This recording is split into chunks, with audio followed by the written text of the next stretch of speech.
Assalamualaikum warahmatullahi wabarakatuh. Saya Amelia Septani dari kelas 5A Prodi Pendidikan Bahasa dan Sastra Indonesia.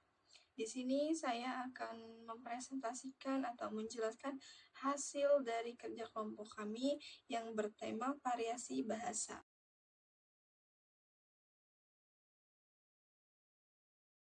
Variasi bahasa ini adalah variasi dari sebuah bahasa menurut pemakaian.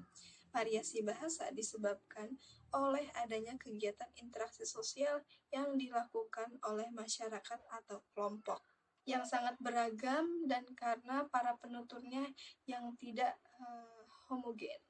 Dalam hal variasi, bahasa ini ada dua pandangan.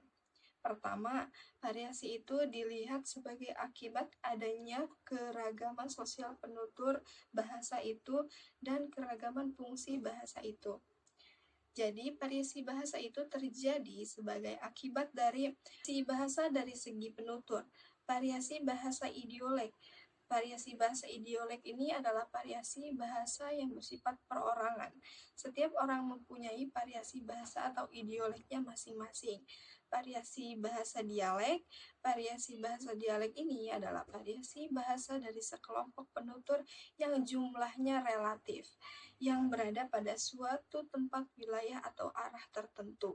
Selanjutnya ke variasi sosiolek adalah di sini variasi bahasa yang berkenaan dengan status, golongan, dan kelas sosial para penuturnya. Variasi bahasa ini menyangkut semua masalah pribadi para penuturnya, seperti usia, pendidikan, seks, pekerjaan, tingkat kebangsawan, keadaan sosial ekonomi, dan lain sebagainya. Variasi bahasa berdasarkan usia. Variasi bahasa berdasarkan usia yaitu variasi bahasa yang digunakan berdasarkan tingkat usia. Misalnya, variasi bahasa anak-anak akan berbeda dengan variasi remaja atau orang dewasa. Variasi bahasa berdasarkan pendidikan, yaitu variasi bahasa yang terkait dengan tingkat pendidikan si pengguna bahasa. Variasi bahasa berdasarkan seks visual. Bahasa berdasarkan seks adalah variasi bahasa yang terkait dengan jenis kelamin, dalam hal ini lelaki atau wanita. Variasi bahasa berdasarkan profession, pekerjaan atau tugas para penutur. Selanjutnya, variasi bahasa berdasarkan tingkat dalam masyarakat. Misalnya, adanya perbedaan variasi bahasa yang digunakan oleh raja keturunan raja dengan masyarakat biasa. Kata seperti kata mati digunakan untuk masyarakat biasa, sedangkan para raja menggunakan kata mangkat. Variasi bahasa berdasarkan tingkat ekonomi. Seorang yang mempunyai tingkat ekonomi yang tinggi menguasai variasi bahasa yang berbeda dengan orang yang mempunyai tingkat ekonomi yang lemah. Tahap 2 di sini ada variasi bahasa dari segi pemakaian. Variasi bahasa berkenaan dengan pemakaian atau fungsinya disebut fungsiolek. Berkaitan bahasa itu digunakan untuk keperluan atau bidang apa. Misalnya bidang jurnalistik, pertanian, perdagangan, pendidikan, dan sebagainya.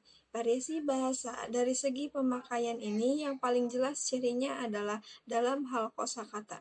Setiap bidang kegiatan biasanya mempunyai kosakata khusus yang tidak digunakan dalam bidang lain. Tahap ketiga di sini, variasi keformalan. Bahasa dari segi variasi bahasa berdasarkan tingkat keformalnya. Menurut Chair di sini membagi variasi bahasa atas 5 macam gaya. Yang pertama di sini ada gaya atau ragam beku. Gaya atau ragam beku adalah variasi bahasa yang paling formal yang digunakan pada situasi-situasi hikmat, misalkan dalam upacara kenegaraan, khutbah, dan sebagainya. Yang kedua di sini ada gaya atau ragam resmi. Gaya atau ragam resmi di sini adalah variasi bahasa yang biasa digunakan pada pidato kenegaraan, rapat dinas, surat menyurat, dan lain sebagainya. Yang ketiga di sini ada gaya atau ragam usaha. Gaya atau ragam usaha bisa disebut sebagai konsultatif adalah variasi bahasa yang lazim dalam pembicaraan biasa di sekolah, rapat-rapat, atau pembicaraan yang berorientasi pada hasil atau produksi. Yang keempat di sini ada gaya atau ragam santai. Gaya bahasa ragam santai ini adalah bahasa yang digunakan dalam situasi yang tidak resmi untuk berbincang-bincang dengan keluarga atau teman karib pada waktu istirahat dan sebagainya. Yang kelima dan yang terakhir ini gaya atau ragam akrab. Gaya atau ragam akrab adalah variasi bahasa yang biasa digunakan oleh para penutur yang hubungannya sudah akrab. Variasi bahasa ini biasanya pendek-pendek dan tidak jelas. Mungkin hanya itu saja yang bisa saya sampaikan. Kurang lebihnya mohon maaf. Assalamualaikum warahmatullahi wabarakatuh.